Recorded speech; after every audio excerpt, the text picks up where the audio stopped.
इल्मी city के साथ मैं हूं आपका होस्ट उस्मान सिया। नाज़रीन, इल्मी सिटी अपनी रवायत को बरकरार रखते हुए आज फिर एक खास मौजू के साथ आपकी खिदमत में हाजिर हुआ है। नाज़रीन, अगर आप खुश रहना चाहते हैं तो जिंदगी का एक मकसद बनाएं, उसको पाने के लिए दिन रात एक करें, लेकिन मकसद वो बनाएं जो आपको खुश रखे और आप कभी उस मकसद से थकावट महसूस ना करें। कोशिश में ही कामयाबी है, कोशिश कामयाबी की मिरास है और कोशिश में आप कामयाबी छुपी है। नाज़रीन, अगर आप ये सब हासिल करना चाहते हैं, जिंदगी में कामयाब होना चाहते हैं, अपने गोल्स को अचीव करना चाहते हैं, तो ये शो जरूर एंड तक देखें। हमारे साथ मौजूद हैं बहुत ही ज्यादा ऑनरेबल जनाब हामिद नवाज खान साहब। हामिद साहब, अस्सलाम वालेकुम। वालेकुम अस्सलाम वरहमतुल्लाहि वबरकातुहू।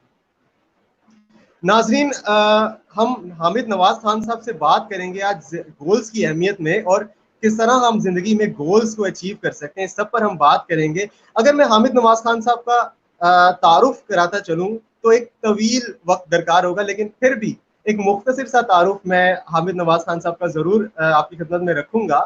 नाज़रीन, हामिद नवाज खान साहब फैकल्टी मेंबर हैं इस्लामिया यूनिवर्सिटी ऑफ बहावलपुर के, और इसके अलावा मुख्तलिफ प्राइवेट सेक्टर और पब्लिक सेक्टर ऑर्गेनाइजेशंस के अंदर 25 साल से जायद का एक्सपीरियंस रखते हैं। इसके अलावा फार्मर्स एजुकेशन और कम्युनिटी मोबिलाइजेशन में काम कर चुके हैं, और इसके साथ साथ research and development agriculture extension में भी काम कर चुके हैं, और इसके अलावा मोटिवेशनल स्पीकर हैं, ट्रेनर हैं, और खास तौर पर यूथ के लिए आपका बहुत ज्यादा काम है। यूथ आप डायरेक्टर हैं youth empowerment employment society yes के, जो कि एक बहुत बड़ी बात है कि आप नौजवानों के लिए रोजगार के लिए बहुत ज्यादा काम कर रहे हैं, काविशें कर रहे हैं नॉर्दर्न पंजाब के अंदर, सॉरी सदर्न पंजाब के अंदर। और इसी हवाले से हम बात करेंगे कि किस तरह आप जिंदगी को नौजवान खास तौर पर कामयाब बना सकते हैं, गोल्स अचीव कर सकते हैं। मैं अपना मौजू एक दफ़ा दोहरा कर हामिद नवाज खान साहब की तरफ बढ़ता हूँ और सवालात के सिलसिले का आगाज़ करते हैं। हमारा मौजू आज का है कि ज़िंदगी में गोल्स की अहमियत, गोल्स को किस तरह हासिल किया जा सकता है, और उन गोल्स के ज़रिए किस तरह हम ज़िंदगी को बामकसद बना सकते हैं, एक बामकसद ज़िंदगी जी सकते हैं। हामिद साहब, सवालात के सिलसिले का आगाज करते हैं। सबसे पहले तो मैंने तो अपना मुख्तसर सा तारुफ आपका जरूर रखा नाज़रीन के सामने, लेकिन मैं चाहूंगा कि आप भी अपना एक मुख्तसर सा तारुफ हमारे नाज़रीन के सामने रखें और ये बताएं कि the Islamia university of Bahawalpur जनूबी पंजाब में किस तरह तलबा, वालदेन और इलाके की तरक्की में अपना किरदार अदा कर रही है। मतलब कि इस यूनिवर्सिटी के कितने प्रोग्राम्स हैं और क्या किस किस चीज पर तालीम दी जा रही है, और बहावलपुर और इसके गुर्दोनवा के इलाकों में इस यूनिवर्सिटी की अहमियत और तारीख क्या है। बिस्मिल्लाहिर्रहमानिर्रहीम।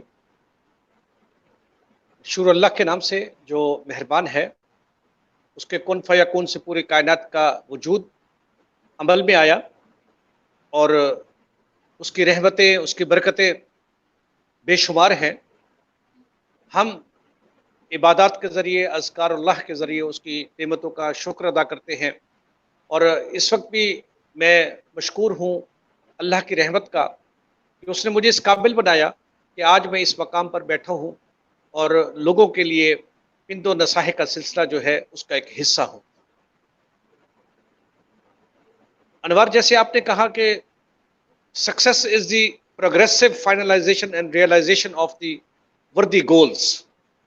जो कामयाबी है वो आप जो ज़िंदगी के लिए अहदाफ मुकर्रर करते हैं, जो अपने लिए टारगेट्स डिसाइड करते हैं, उसकी रियलाइजेशन होती है, उसकी फाइनल कंप्लीशन होती है। अहमदपुर शर्किया का मैं रिहायशी हूँ।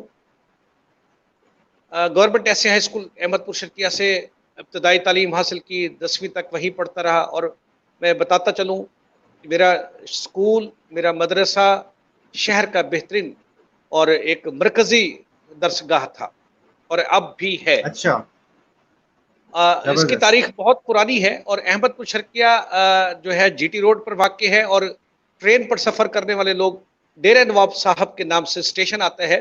तो आप पाकिस्तान के किसी भी कोने पे, किसी भी स्टेशन पे खड़े होंगे, अगर आप वहाँ से कहेंगे रेल की टिकट हमें अहमदपुर शर्किया की दी जाए, तो आपको कहीं से नहीं मिलेगी। तो डेरा नवाब साहब की अपनी एक तारीख है। डेरा नवाब साहब की अपनी तारीख ये है कि ये नवाब ऑफ बहावलपुर सादिक मोहम्मद खान खामस अब्बासी की रिहाइश का डेरा नवाब में सादिकगढ़ पैलेस अभी तक मौजूद है। और लाहौर के रहने सही। वाले लोग अगर किंग एडवर्ड मेडिकल कॉलेज में जाएं, विजिट करें, तो जो किंग एडवर्ड कॉलेज का बैरूनी गेट है, जो एच क्रीम बख्श की तरफ, नीला गुंबद की तरफ जाता है, वहां पर अगर आप जाके पढ़े तो आज भी आपको वहां कंधा नजर आएगा, king Edward medical college Bahawalpur state. और सही। हमारा जनूबी पंजाब, जो सबसे पहले नवाब ऑफ बहावलपुर ने पाकिस्तान के साथ इल्हाक किया, शुरू में पाकिस्तान की माली इमदाद भी की। और मैं समझता हूं कि जनूबी पंजाब, अगर हम इसकी तारीख को देखते हैं, तो सिंध से आने वाले तमाम जो बुजुर्गान दीन थे, जब जो सिंध से आए थे दीन की तबलीग के लिए, तो उनकी अक्सरियत जो है उच्च शरीफ में इस वक्त मदफून है। इसी तरीके से सही। नवाब ऑफ बहावलपुर बुनियादी तौर पर इंसान दोस्त थे, तालीम दोस्त थे, और उन्होंने पूरी अपनी रियासत में तालीम के मैदान में बहुत ज़्यादा सर्विसेज दी। दीनी तालीम है या दुनियावी तालीम है, उसके लिए उन्होंने इदारे कायम किए। और अनवार, आप यहाँ ये सुनकर हैरान होंगे कि उन इदारों से मुंसलिक उनके अखराजात को चलाने के लिए नवाब ऑफ बहावलपुर ने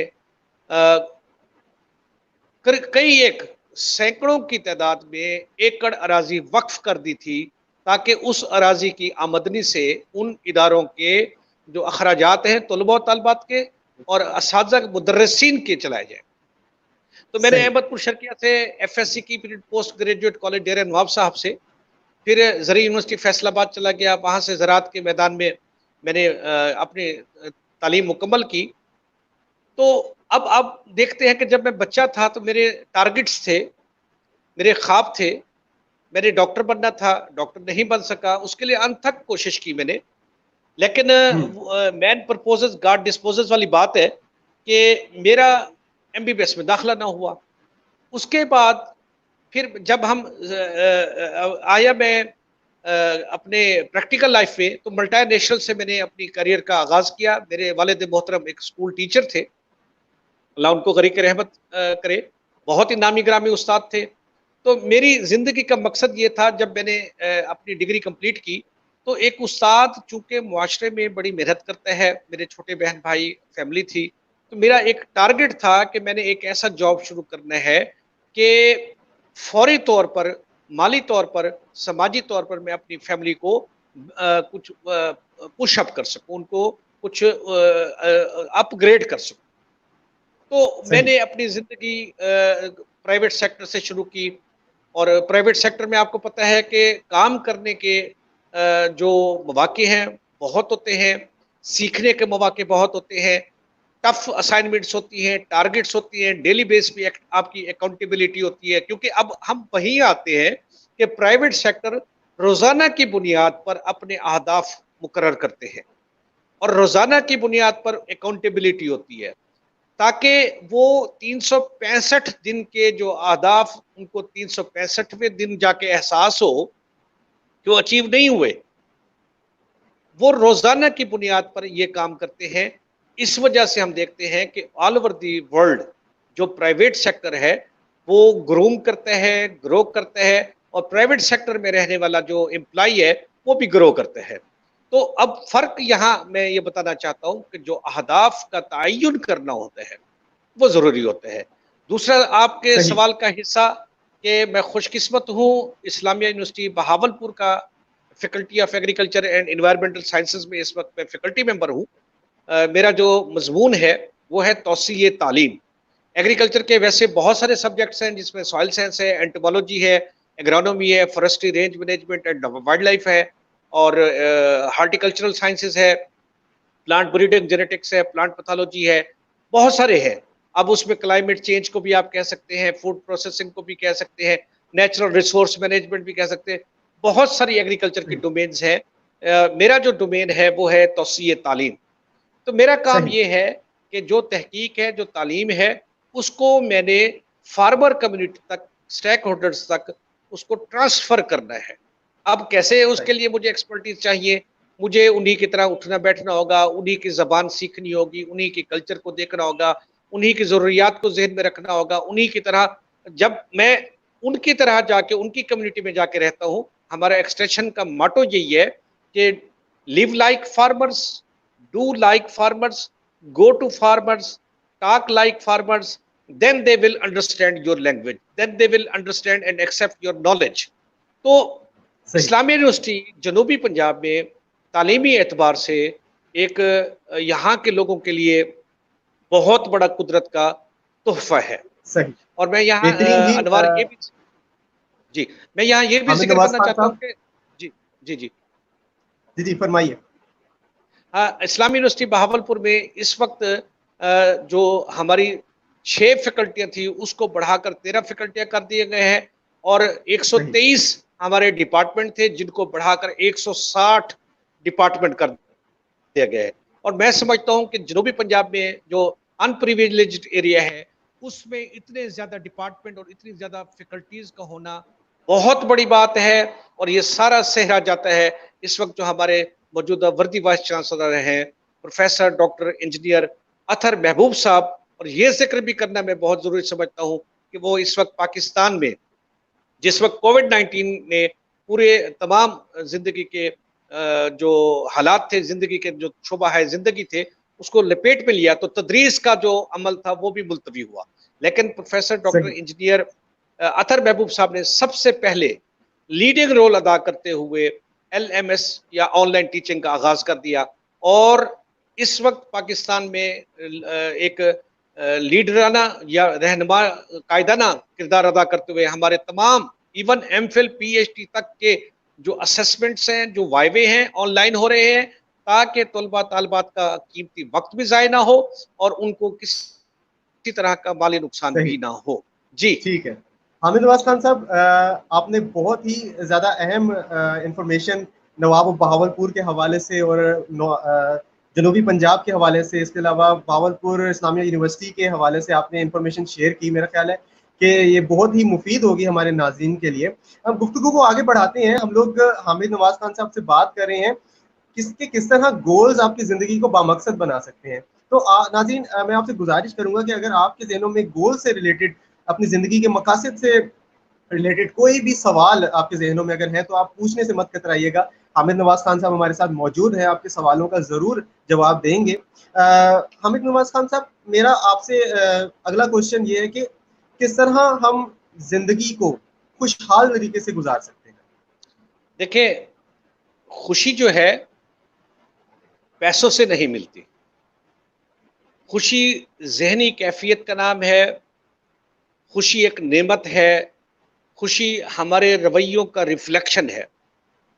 इस वक्त पूरी दुनिया कर्ब का शिकार है और हम ये समझते हैं कि खुशी इत्मीनान का नाम है, कनात का नाम है। और अनवर, आप देखें कि जिस वक्त आपने मैट्रिकुलेशन पास किया होगा, that was not a high qualification. Higher qualification और ज़्यादा होती है, लेकिन जितना आपको खुशी का एहसास उस वक्त हुआ होगा, उसकी सारी ज़िंदगी आप लज़्ज़त को, उस फीलिंग को मिस करते रहेंगे। इसी तरीके से बिल्कुल। खुशियाँ खुशियाँ जो है, जो रब ने हमें अता कर दिया है, उस पर किनात करने से हासिल होती है। हमें खुशी अगर देखनी है, तो ये ना देखें कि इस वक्त हमारे पास क्या है, हम ये देखें कि हमारे पास कितना कुछ है और उन लोगों की तरफ देखें जिनके पास हमारे मुकाबले में कम होता है। मैं अक्सर तलबा सही। तालिबात को मोटिवेट करने के लिए, ज़िंदगी में आगे बढ़ने के लिए और अपने जो गोल्स हैं, अपने आप को एग्रेसिव और बामकसद बनाने के लिए मिसालें दिया करता हूँ। देखिए, आप सुबह अगर अरसलान, आप भी अपनी ज़िंदगी में देखें, जिस शहर में आप रहते हैं, वहाँ से अगर आप अपने तालीमी इदारे की तरफ, या बहुत सारे लोग जो गवर्नमेंट एम्प्लॉई हैं अपने ऑफिस की तरफ जाते हैं, तो हर शहर में कोई चौक, कोई जगह ऐसी होती है जहाँ पर मुझसे आपसे ज़्यादा कड़ियल नौजवान, खूबसूरत, चिट्टे गोरे, भारी भरकम जिस्म वाले खड़े होते हैं। कुछ ऐसे लोग भी होते हैं जिनके माथे पर शिकने उनकी उम्र का हमें अंदाज़ा दे रही होती है। कुछ ऐसे भी होते हैं जिनकी आँखों में उम्मीद होती है। वो सारे ऐसे लोग होते हैं जो डेली वेजेस पे लेबर तबका है। कोई आया खड़ा होता है शाम को अपनी माँ के लिए दवाई लेकर जाने की उम्मीद लेकर के, आज मुझे दिहाड़ी पर काम मिलेगा। किसी ने अपनी बेटी की चादर खरीदनी होती है, किसी ने बेटे के पाँव का जूता लेना होता है, किसी ने अपनी बच्ची के स्कूल उसके ख्वाहिशात को पूरा करने के लिए कोई कलम लेनी होती है, कोई पेंसिल लेनी होती है, कोई किताब लेनी होती है। तो वो छोटे-छोटे से मकसद बनाकर ज़िंदगी में आते हैं, और अगर उन्हें 500-600 रुपए की दिहाड़ी का काम मिल जाता है, वो शाम को खुश होकर चले जाते हैं, अल्लाह का शुक्र अदा खुश होके करते हैं। चले जाते हैं। तो सही, ये सारा, ठीक हो और गया। रात को बड़े इत्मीनान की नींद करते हैं। तो हमें अपनी ज़िंदगी में छोटी-छोटी खुशियाँ तलाश करनी चाहिए। देखिए, जब हम बच्चे छोटी-छोटी होते थे, हमारे असातिज़ा कराम कहते थे कि पानी पिलाने पे आपको खुशी होनी चाहिए, किसी के लिए कोई काम कर देना है, मोहल्ले के किसी बुज़ुर्ग, ऐसे लोग जिनकी कोई औलाद नहीं होती थी, जिनके घर में काम करने के बच्चे नहीं होते थे, हम उनके काम करके खुशी महसूस करते थे कि चले हमें सही। अल्लाह तबारक व तआला ने इस काबिल बनाया कि हम उनके काम आ रहे हैं। तो ये खुशियाँ होती हैं जो हमें छोटे-छोटे जो हमारे वाक़यात हैं ज़िंदगी के, उनसे हमें लेनी चाहिए। जी। सही। हामिद साहब, गुफ्तगू को आगे बढ़ाते हैं। मैं चाहूँगा कि आप ब्रीफली हमारी नाज़रीन को ज़रा जल्दी-जल्दी ब्रीफ करते जाएँ, ताकि हम वक़्त के अंदर-अंदर सारे जी, जी। सवालात जो हैं वो कवर कर लें। अच्छा, जी, मेरा नेक्स्ट क्वेश्चन आपसे ये है कि जो लोग कामयाबी की तरफ हमेशा गामज़न रहते हैं, वो खूब जी। तरक्की करते हैं। आखिर कौन-सी वजूहात हैं जो वो उनकी मंज़िल को आसान बना देती हैं? देखिए, अनवार, सबसे इम्पोर्टेंट जो चीज़ है ना, सक्सेस की तरफ जाने के लिए और अपने गोल्स को अचीव करने के लिए, वो ये होती है कि आपकी जो इंटरनल मोटिवेशन है ना, जज़्बा, जो आप यहाँ से करने का कसद करते हैं, इरादा करते हैं, मकसद हुँ, करते हैं, अपनी कमर को कस लेते हैं, वो चीज़ चाहिए होती है। और दूसरी इम्पोर्टेंट चीज़ ये होती है कि हमें हमेशा हकीकत पसंद अपने जो अहदाफ हैं, उनका तयन करना चाहिए। वी शुड अवॉइड सही। Day dreaming. हमें ना ये शेख चिली की तरह जो है ना ख्याली पुलाव नहीं पकाने चाहिए। What ever you have, whatever the resources you have, whatever the opportunity you have, and whatever the potential you have, get your best out of that potential, get your best जी, out of those resources. तो ये फिर हमारे पास आ जाता है कि हम जब क्लियरली फोकस कर लेते हैं, हमारे फैसले क्लियर होते हैं, हम अपने आप को जब मोटिवेट करते हैं, और दूसरी ये है कि अपने आप को मुतमिन रखते हैं, अपने आप को खुश रखते हैं, हम अपने अहदाफ की तरफ बढ़ते रहते हैं। कभी भी सही। आप अपनी ज़िंदगी में मायूस ना हों, कभी भी किसी भी परेशानी में हौसला नहीं हारें। क्यों? हुँ। कि trust in yourself, trust to your Allah, and true to yourself, try your best. आप अपने गोल्स अचीव कर लेते जी। हैं। जी। सर, अगला सवाल भी इसी सवाल से मुंसलिक है कि आप 25 साल से तुलबा और तालिबात को पढ़ा रहे हैं, आपका एक्सपोज़र, आपका एक्सपीरियंस बहुत ज़्यादा है टीचिंग की फ़ील्ड में। तो ये बताइए कि जो तुलबा और तालिबात पढ़ाई के मैदान में आला कामयाबी हासिल करते हैं, वो किस तरह के असूल अपनाते हैं और किस तरह मनसूबाबंदी अपनी करते हैं?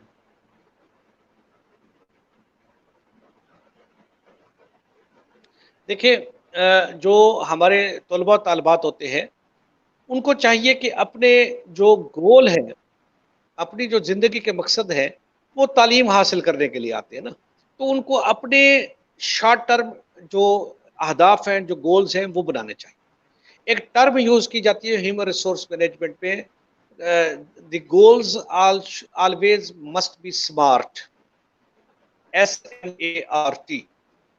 ऐसे होते हैं, वो होते हैं स्पेसिफिक, जो होते हैं वो होता है मेजरेबल, और ए जो होते हैं वो होते हैं अटेनेबल, और आर जो है वो होते हैं रियलिस्टिक के लिए, और टी जो है वो होते हैं टाइम बाउंड के लिए। अब मैं तलबा तालिबात के हवाले से बात करते हुए ये बताऊंगा कि किस तरीके से तालिब इल्मों को अपनी ज़िंदगी के अहदाफ जो हैं वो स्मार्ट बनाने चाहिए। यानी आप कभी भी ये ना कहें कि जनाब मैंने 4 साल 5 साल के बाद इतना कुछ करना है। वो एक आपका लॉन्ग टर्म प्लान है, वो आपके लॉन्ग टर्म गोल्स हैं। आपको शॉर्ट टर्म गोल बनाने चाहिए। आप डेली, सही। वीकली जिस तरह हम टाइम टेबल देते हैं, वैसे बच्चों को चाहिए कि अपनी ज़िंदगी में रोज़ाना की बुनियाद पर अपने यानी कि छोटे-छोटे शॉर्ट टर्म अहदाफ गोल्स बनाएँ। पे ज़्यादा फ़ोकस करना चाहिए, बजाए इसके कि यस। आप लॉन्ग और टर्म जब गोल्स बनाएँ। लॉन्ग टर्म, और जब शॉर्ट टर्म गोल्स हम अचीव करते जाते हैं, उसमें फ़ायदा हमें क्या होता है, हम अगर कहीं लूज़ करते हैं, अपने आप को रिव्यू कर लेते हैं, रीप्लान कर लेते हैं, डीमोटिवेटेड नहीं होते। एट द एंड अगर हम जाके बिल्कुल कहीं नुकसान उठाते हैं, तो डीमोटिवेट हो जाते हैं। जी, सही। यानी कि छोटे-छोटे मकासद अगर हम हासिल करते जाएँ तो इंशाल्लाह बड़ा मकसद भी एक दिन हासिल कर लेंगे। अच्छा, जी, ज़िंदगी के मकासद किस तरह बनाने चाहिए? वो जो गोल्स हैं जिनकी आप बात कर रहे हैं, वो गोल्स किस तरह सेट करने चाहिए? जी। इसमें इंसान को किन-किन बातों का ख़्याल रखना चाहिए? देखिए, इसमें सबसे पहली जो चीज़ है ना, वो हमें ये देखनी चाहिए कि मैं खुद क्या कर सकता हूँ। वही बात कि आप सबसे पहले अपना एनालिसिस करें, बैठें, जो आपके पास वसाइल हैं, जो आपके पास मौक़े हैं और जो आपकी स्किल्स हैं, जो आपकी एक्सपर्टीज़ है, उनको मद्देनज़र रखें। एक कागज़ पर उसको लिखें कि मैं ये कर सकता हूँ, ये इतना-इतना मेरे पास वक़्त है, इतने मेरे पास माली वसाइल है, इतने मेरे पास हुँ, जिस्मानी वसाइल है, इस इतने मेरे पास जो है पोटेंशियल है। तो उस वक़्त बैठ के आप कैलकुलेट करें, आप अपने आप को सब कुछ करें और एक पिक्चर डेवलप करें कि मैं ये कर सकता हूँ।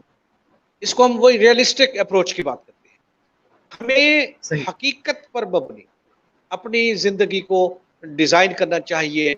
हाँ, प्लान्स ज़रूर करने चाहिए, मंसूबे ज़रूर हों, लेकिन उन मंसूबों में छोटे-छोटे बाइट्स हों, जो आप शॉर्ट टर्म गोल्स की शक्ल में बनाएँ। और फिर क्या सही। कि आप अपने अहदाफ करते हैं, लॉन्ग टर्म गोल हासिल करने के लिए फिर आप अल्टरनेटिव्स का भी ज़हन में रखते हैं कि अगर मुझे किसी मौके पर इस चीज़ की ज़रूरत होगी, तो मैं इसको कहाँ से लेके आऊँगा? इंटरवेंशंस की आप बात मैं कर रहा हूँ, तो उनका भी आपको ख़्याल रखना चाहिए। तो एक मनसूबाबंदी बिल्कुल, करके, बार-बार रिव्यू करके, फिर हम अपने गोल, अपने जो अहदाफ हैं, उनको सेट करते हैं। जी, सही।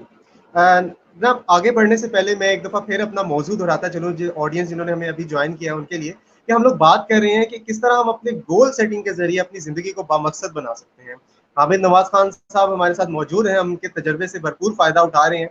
तो अगर आप भी आपके ज़हनों में कोई सवाल है गोल सेटिंग से रिलेटेड और ज़िंदगी को बामकसद बनाने से रिलेटेड, तो ज़रूर हमसे सवाल पूछिए, कमेंट सेक्शन के थ्रू आप अपने सवाल पूछ सकते हैं। हामिद नवाज़ खान साहब हमारे साथ मौजूद हैं, आपके सवालों को भरपूर एंटरटेन किया जाएगा। हामिद साहब, एक सवाल आया था कि आपने तालीम और तदरीस की बात कर रहे हैं कि जिस तरह भावलपुर यूनिवर्सिटी ने भी अपना सिस्टम ऑनलाइन कर लिया एजुकेशन का, तो ई लर्निंग के हवाले से जी, जो प्रॉब्लम्स फेस करने पड़ रहे हैं स्टूडेंट्स को, वो किस तरह हम उनको जी। कवर अप कर सकते हैं? देखिए, अब अनवर, मैं फिर वही बात कि आज की हमारी डिस्कशन में ना, जो आर है, रियलिस्टिक, रियलिटी, हकीकत, उसका हुँ। बड़ा अहम किरदार है। नो डाउट कि at the beginning of this pandemic, जब अंग्रेज़ी अमल हामिद रुक साहब, गया। मैं माज़रत के साथ सॉरी आपकी बात काट रहा जी, हूँ। मैं सवाल एक दफ़ा दोहरा देता हूँ अख्तर साहब का। वो कह रहे हैं कि हम लोग बांग्लादेश और इंडिया के मुकाबले में ई लर्निंग में और ऑनलाइन सिस्टम में यानी कि ई अर्निंग से मुराद कि वो फ्रीलांसिंग को ले रहे हैं। कि किस तरह जो जी। भारत और बांग्लादेश में रहने वाले लोग हैं वो ऑनलाइन अर्निंग कर रहे हैं, बहुत आगे जा रहे हैं इस चीज़ में। हम लोग क्यों पीछे रह रहे हैं इस चीज़ में? देखिए, अनवर, जो ई अर्निंग है ना, अब हम वापस थोड़ा-सा इसको उस हिसाब से जोड़ते हैं कि कोई भी जब आप अपने अहदाफ को टारगेट या गोल्स अचीव करते हैं, तो सबसे हुँ, पहले आपको देखना पड़ता है कि आपके पास अवेलेबल रिसोर्सेज़ क्या हैं, आपकी सही, एक्सपर्टीज़ कितनी है। अब आप ये सही। देखें कि मोस्ट ऑफ द स्टूडेंट्स हमारे यहाँ इंटरकनेक्टिविटी का इशू है। बांग्लादेश या इंडिया की जब हम बात करते हैं, तो वो लोग अपने ई अर्निंग की तरफ बहुत ज़्यादा कॉम्पिटिटिव है, बहुत ज़्यादा उनका एप्टीट्यूड है। जबकि अब पेंडेमिक की वजह से गवर्नमेंट ऑफ पाकिस्तान ने भी इस चीज़ को रियलाइज़ करते हुए e marketing, digital marketing, e learning, e रोज़गार, इस तरह के प्रोजेक्ट्स शुरू किए हुए हैं। शुरू वजह कर ये दिए। है कि इन प्रोजेक्ट्स की ज़रूरत महसूस की गई, अब उसको लागू भी कर दिया गया है। तो with the passage of time, जब हमारे पास ट्रेंड और इस तरह के एक्सपर्ट, देखिए, हर काम के शुरू करने के लिए आपको सबसे पहले तरबियत की ज़रूरत है। तो उन सही, ममालिक में अगर हम इंडिया की बात करते हैं, एग्रीकल्चर में इंडिया वाले हमसे आगे हैं, बॉटनी में हम अगर आप देखें पाकिस्तान में मेरे ख्याल में मेडिकल में और बॉटनी और बायोलॉजिकल साइंसेस में सबसे ज्यादा किताबें इंडियन ऑथर्स की पढ़ाई जाती है। तो अब हम्म। वो रिसर्च के हवाले से एकेडमिकली हमसे बहुत आगे है। और हम लोग बदकिस्मती से पाकिस्तान तरक्की पजीर मुल्क है। हर दूसरे तीसरे साल हमारे मुल्क के अंदर कोई ना कोई ऐसा क्राइसिस आ जाता है कि हम 2 कदम आगे सही। चलते हैं, उस क्राइसिस की वजह से फिर हमें 10 कदम पीछे जाना पीछे कर। पड़ता है। इस वक्त मैं चले। कहता हूँ हुकूमत वक्त का बहुत बड़ा हौसला है कि उसने इस सारे पेंडेमिक में हम सबको सैलरीज भी दी जा रही है, लोगों को राशन भी मुहैया किया जा रहा है, उनकी माली इमदाद भी की जा रही है। तो सही। हमें इन चीज़ों का ख्याल रखना चाहिए। जी, किसी ना किसी हद तक काम हो रहा है, काम चल रहा है, इंशाल्लाह बेहतरी आएगी। अच्छा, हामिद सर, बिल्कुल, आपका 25 बिल्कुल। साल एक्सपीरियंस है। आपका 25 साल एक्सपीरियंस है डिफरेंट ऑर्गेनाइजेशंस के साथ, प्राइवेट सेक्टर हो, पब्लिक सेक्टर हो, आपने सरकारी इदारों में भी काम किया। तो आप आप जिंदगी के क्या वो मकसद और क्या वो गोल्स सेट करते थे जिसने आपका जो ये कामयाबी का सफर है ये आसान बनाया, और वो क्या अहदाफ मुकर्रर करते थे? तो क्या तालीम का होना बहुत जरूरी है इस सब के लिए? देखिए देखिए तालीम जो है ना, प्रॉपर प्लानिंग के लिए और सक्सेस के लिए पॉजिटिव एटीट्यूड चेंज करने के लिए बहुत अहम है। सही। अगर आपके पास तालीम है तो आप नफ़ा नुकसान और डिसीजन कर सकते हैं। एक अनपढ़ आदमी सराइकी में कहते हैं जब तक उसको सिर पर नांग ना लगे, जब तक उसको कोई नुकसान बहुत ज़्यादा ना पहुँचे, अनपढ़ आदमी को, वो उस वक़्त तक नहीं सँभलता। और दूसरी बात ये है कि जितना ज़्यादा हाइली क्वालिफ़ाइड बंदा होता है, उतना डरपोक भी होता है, फूँक-फूँक कर कदम रखता है। अब फूँक-फूँक कर कदम रखने से मुराद ये है कि हम हर चीज़ को नाप-तोल करके, उसकी अकाउंटिंग करके, उसकी अकाउंटेबिलिटी करके, बैलेंस से चलने की कोशिश करते हैं, ताकि हम अपनी ज़िंदगी में तवाज़ुन कायम रखें। और जब तवाज़ुन कायम रहेगा, तो हम मुतमईन भी होंगे और हम खुश भी होंगे। जब मैं तालिब इल्म था, मैं अपनी एक-एक क्लास के टारगेट्स रखता था, फिर आगे चलता गया, फिर 2 साल, 4 साल ये मैंने टारगेट रखे कि मैंने अगले 3 साल के अंदर अपनी फैमिली के लिए ये कुछ करना है। अगले 2 साल के अंदर मैंने अपने आप को यहाँ पहुँचाना है। अब आगे निकलने के लिए, आगे उस डेस्टिनेशन तक पहुँचने के लिए मैं रिसर्च यानी जो तहकीक या जो इधर-उधर की चीज़ होती थी, उन पर ऑब्जर्वेशन करता रहता था कि किस मकाम तक पहुँचने के लिए मुझे किस-किस चीज़ की ज़रूरत है। फॉर एग्ज़ाम्पल मैं जब एग्रीकल्चर में जॉब करता था, पेस्टिसाइड्स कंपनी में, एग्रोकेमिकल्स में, तो सीनियर मैनेजमेंट तक जाने के लिए मुझे ये आइडिया हो गया कि मुझे एग्रीकल्चर की एक टेक्निकल एजुकेशन के साथ-साथ बिज़नेस एजुकेशन की ज़रूरत है। मैंने प्लान किया कि मुझे अगर आगे निकलना है, मुझे बिज़नेस एजुकेशन करनी चाहिए। मैंने एमबीए किया पैरेलल टू दैट। तो ये सारी चीज़ें होती हैं कि हमें अपनी ज़िंदगी में ये देखना चाहिए कि आज से 5 साल बाद मेरी फैमिली को मैंने कहाँ लेकर जाना है, किस मकाम तक लेके जाना है। आज से 2 साल बाद मेरे एक्सपेंस कौन से इंक्रीज़ हो जाएँगे। मैंने आज से अपनी सेविंग्स कैसे रखनी है, कौन-कौन से तरीके से मैं अपने एक्सपेंस को कट डाउन करके कुछ save something for the rainy days कर सकता हूँ। तो ये छोटे-छोटे जो चीज़ें होती हैं, आपकी डेली बेस पे जो बजटिंग है, डेली बेस पे जो आपका टाइम का शेड्यूल है, अगर आप उसको एक आदत बना लेते हैं, तो फिर आप ज़िंदगी में कभी भी नाकाम नहीं सही। होते। और हाँ, अनसीन ठीक हो गया। जो इंसिडेंट्स होते हैं, तो वो आप मेंटली प्रिपेयर होते हैं, आप उन शॉक्स को बियर कर जाते हैं। जी, ठीक हो गया सर, बहुत बेहतरीन। मैं उम्मीद करता हूँ कि हमारे नाज़रीन आपके तजर्बे से भरपूर मुस्तफ़ीद हो रहे होंगे। मुझे तो बहुत फ़ायदा हो रहा है। अच्छा, आगे बढ़ते हैं। हम किस तरह अपनी ज़ाती ज़िंदगी, समाजी ज़िंदगी और मुल्क की इर्तिका के लिए अहदाफ बना सकते हैं और उनको हासिल कर सकते हैं और अपना मुस्बत किरदार अदा कर सकते हैं इस सबको? देखिए कि मैं ये कहता हूँ कि गोल जो है ना, जो हमारी ज़िंदगी में मकसद होते हैं, ये हमें इस काबिल बनाते हैं कि अपनी मॉनिटरिंग कर सकते हैं हम। हम अपना एहतसाब कर सकते हैं और हम ये भी देख सकते हैं कि कितने अरसे में मैंने ये काम करना था और वो कितना डिले हुआ, किन वजूहात की बिना पर हुआ। अल्लामा इकबाल का एक बहुत मशहूर शेर है कि अफ़राद के हाथों में है अक़वाम की तकदीर, हर फ़र्द है मिल्लत के मुक़द्दर का सितारा। और दूसरी एक मुहावरा है कि कतरा-कतरा मिलकर दरिया होता है। आज अगर अनवर मैं सोचूं कि मैं अगर काम नहीं करूंगा कौन सा कयामत आ जाएगी, मेरे साथ के 1000 बंदे ये सोचेंगे कौन सा कयामत आ जाएगी, तो क्या होगा? हर बंदा ये सोचकर बैठता जाएगा और अल्टरनेट क्या होगा? हमारा मुल्क, हमारा खानदान, हमारा मुआशरा इनहतात का शिकार हो जाएगा।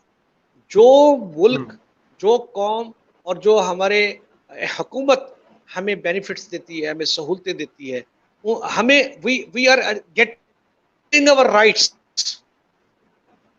और हमारी ये ड्यूटी है कि हम अपने जो पोटेंशियल है, अपना जो स्किल्स है, उसको भरपूर तरीके से अपने मुल्क मुआशरे के लिए इस्तेमाल करें।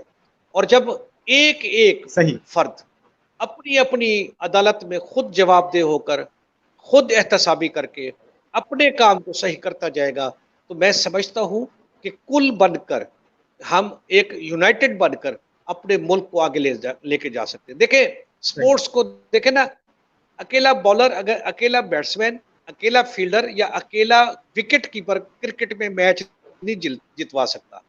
हर बंदे को एफर्ट्स करनी पड़ती है, हर बंदे को एफर्ट्स करनी पड़ती है। और मिन हैसल कौम, मैं समझता हूं कि हम सबको, चाहे वो छोटा है बड़ा है, अमीर है गरीब है, सनतकार है या काश्तकार है, उस्ताद है या शागिर्द है, वो रिक्शे का ड्राइवर है या मंठार का और फैसल मूवर का ड्राइवर है, हम सबको अपनी अपनी जॉब, अपना अपना काम जिम्मेदारी के साथ, ईमानदारी के साथ और नेक नियति के साथ करना चाहिए। इस तरीके सही। से हम अपने मुल्क के लिए कंट्रीब्यूट कर सकते हैं, अपने मुआशरे के लिए ठीक हो गया। कंट्रीब्यूट कर सकते हैं, अपने खानदान के लिए कंट्रीब्यूट कर सकते हैं। जी ठीक हो गया। आगे बढ़ते हैं। हामिद खान साहब, एक बहुत अहम सवाल कि जो लोग जिंदगी में अब किसी तरह का नस्बुल ऐन नहीं बनाते, कोई मंसूबा बंदी नहीं करते, जी तो क्या वो जिंदगी में जी तरक्की पा सकते हैं या नहीं? देखिए, ये एक हम ये कह सकते हैं कि इसके दोनों रुख हम डिस्कस कर सकते हैं कि तरक्की कर भी जाते हैं और नहीं भी कर सकते। अब अगर अच्छा। कर जाते हैं तो वो जो उनकी डेवलपमेंट होती है, ग्रोथ होती है, वो कांस्टेंट नहीं होती, एक्सीडेंटल हो जाती है। जबकि सही। Planned work, smart work, smart objective आपकी जो सस्टेनेबिलिटी है, जो आपकी कंसिस्टेंसी है, उसको कायम रखती है। तो आप देखें कि जहां भी अहदाफ और मनसूबाबंदी में तवाज़ुन आया है, वहां पर जो तरक्की का एक अमल है रुक जाता है, और वहां पर जो इस्तेहकाम है वो देर पा नहीं होता। तो ये ज़रूरी है कि हर शख्स देखे, जो अनपढ़ आदमी होता है या कोई ऐसा शख्स जिसने अपनी ज़िंदगी के अहदाफ नहीं बनाए हुए, लाशऊरी तौर पर उसके अहदाफ नहीं होंगे, लेकिन यानी शऊरी तौर पर उसने नहीं बनाए होंगे, लाशऊरी तौर पर उसका अहदाफ कोई ना कोई होते हैं।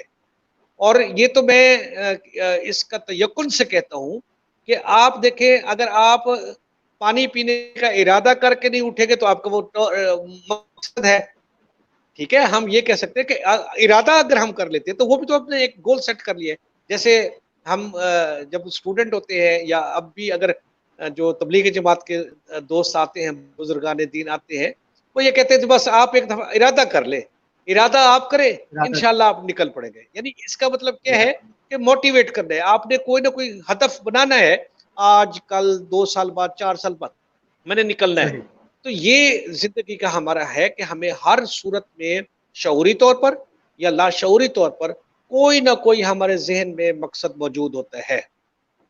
ठीक हो गया। जी सर, प्रोग्राम को इख्तिताम की तरफ लेके जाते हैं। मेरा आपसे आखिरी सवाल बहुत अहम सवाल है, क्योंकि आपका 25 साल तजुर्बा है, बल्कि इससे भी ज़्यादा।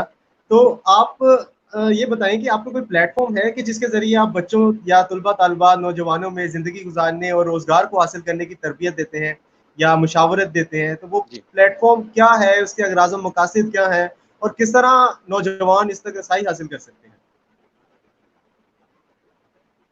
देखिए, अनवर, मैं ये समझता हूँ चूंकि मैंने डिफरेंट ऑर्गेनाइजेशंस में डिफरेंट पोजीशंस पे काम किया, तो इस वक्त एकेडमिक्स में हूँ, स्टूडेंट्स के साथ मेरा क्लोज इंटरेक्शन है।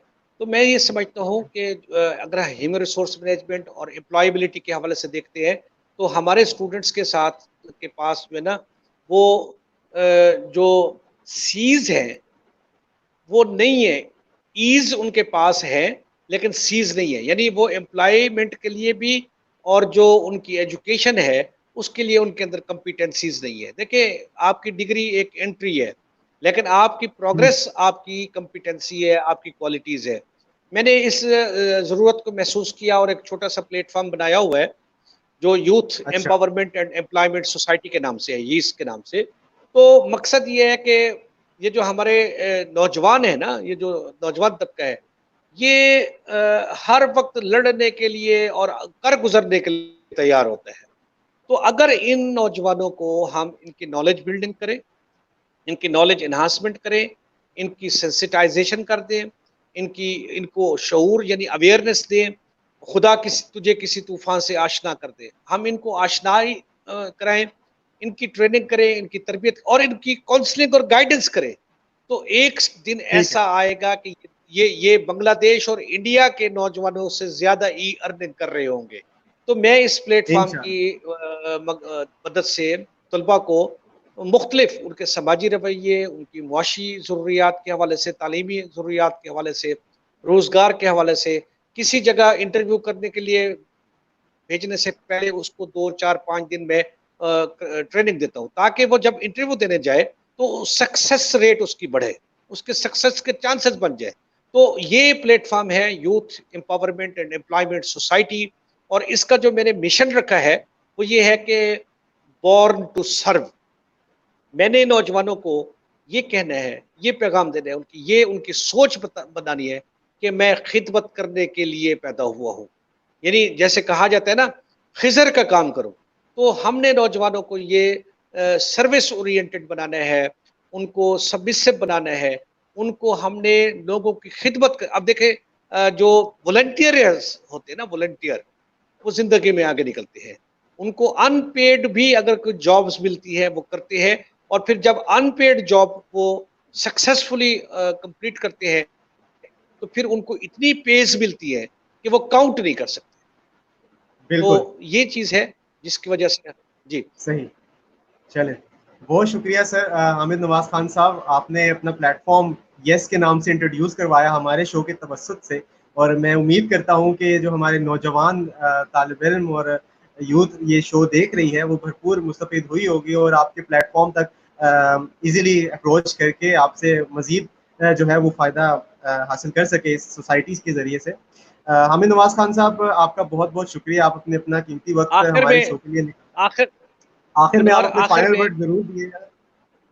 नहीं, मैं थोड़ा-सा जो है ना, अगर एक है तो वो रस्मी सा हिस्सा प्रोग्राम का, लेकिन दिल की अथाह गहराइयों से इल्मी सिटी चैनल का, बिल आपकी पूरी टीम का, और बिलख़ुसूस आसिफ़ साहब का, आप तमाम लोगों का मशकूर हूँ।